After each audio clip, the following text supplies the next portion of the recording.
Shalom, good evening. This is TV7 Israel News broadcast to you from Jerusalem. And in today's top stories, global tensions over prospects of an all-out regional war continue to run high.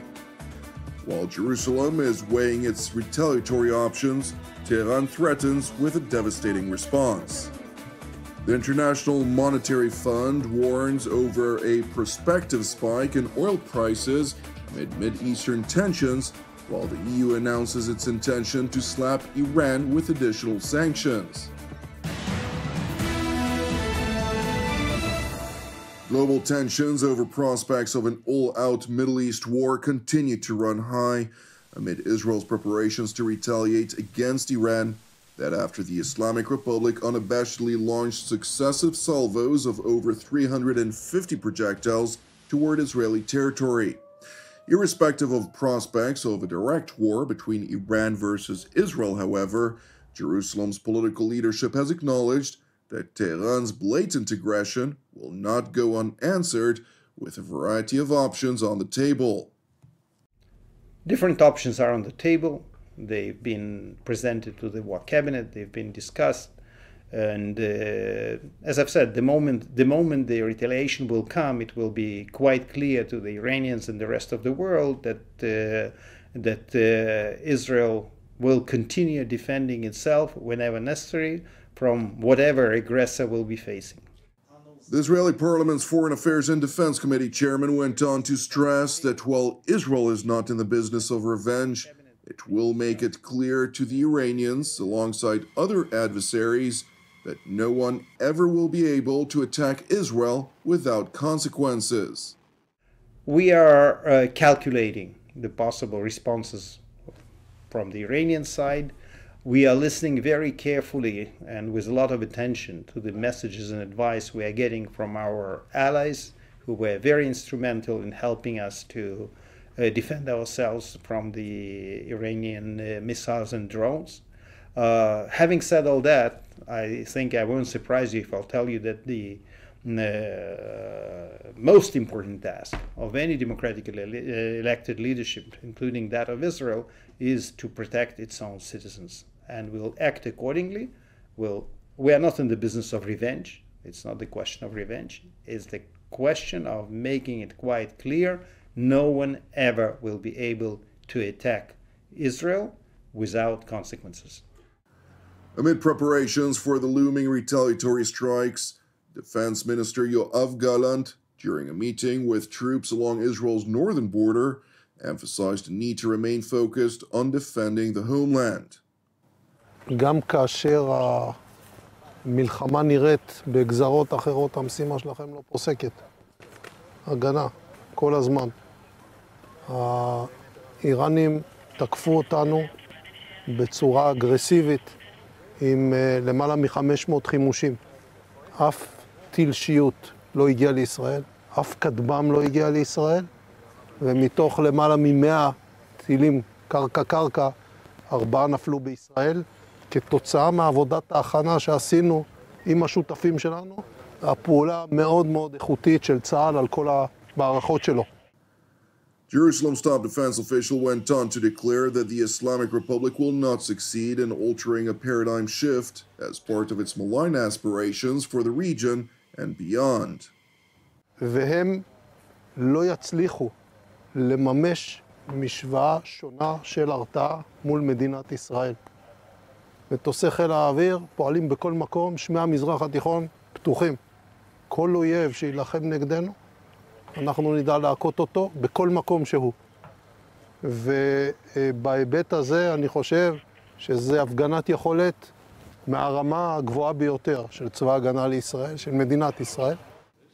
It is worth noting that during the day, the top diplomats of both Berlin and London arrived in Jerusalem for talks with Prime Minister Benjamin Netanyahu, among others, during the course of which both Germany and the United Kingdom pledged support for Israel's right to self-defense while condemning Iran's blatant hostilities.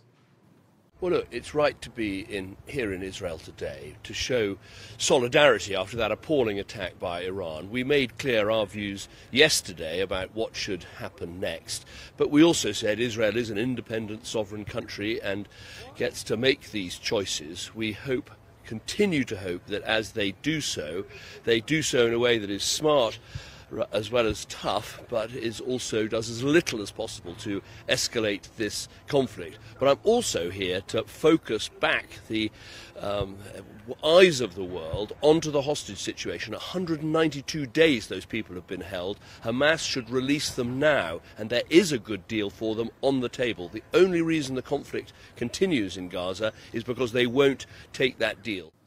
Meanwhile, Prime Minister Benjamin Netanyahu, during a cabinet meeting in Jerusalem, addressed his separate meetings with the foreign ministers of both Germany and Britain distinctly, and thanked both nations for their ardent support for the security of the Jewish state. אני בא עכשיו מפגישות עם שרי החוץ של בריטניה וגרמניה.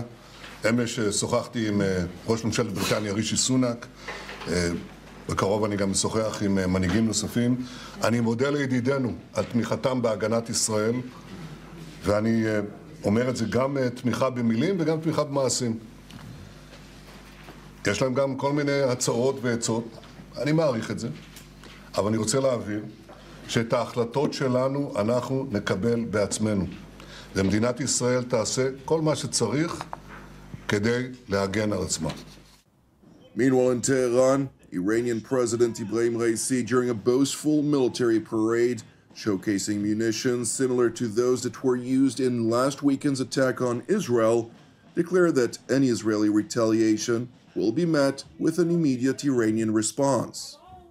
اگر کوچکترین تعرضی از ناحیه رژیم صهیونیستی به خاک وطن ما صورت بگیرد و به منافع جمهوری اسلامی ایران یقین بدانند برخوردی بسیار شدید و سهمگین با آنها خواهد شد. The Iranian president went on to level a threat to the Islamic Republic's neighbors against deepening relations with Israel and claiming that the RGC and Iranian military were a better solution for their security. من به کشورهای منطقه عرض می‌کنم نیروی نظامی ما، نیروهای مسلح ما، ارتش و سپاه ما امنیت سازند، صلح آفرینند، موجب افتخار و اقتدار برای منطقه‌اند و نیروی کاملا قابل اتکا هستند. به جای ارتباط با رژیم صهیونیستی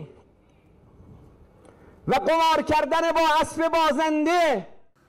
Meanwhile, in Brussels, following requests by the major powers within the European Union, EU Foreign Policy Chief Josep Borrell announced that his team will work on a proposal to extend the sanctions regime against Tehran. First, as expected, everybody a strong condemnation of the Iranian attack, a strong unity about it. Also, the member states reaffirm their commitment, the commitment of the European Union to Israel's security.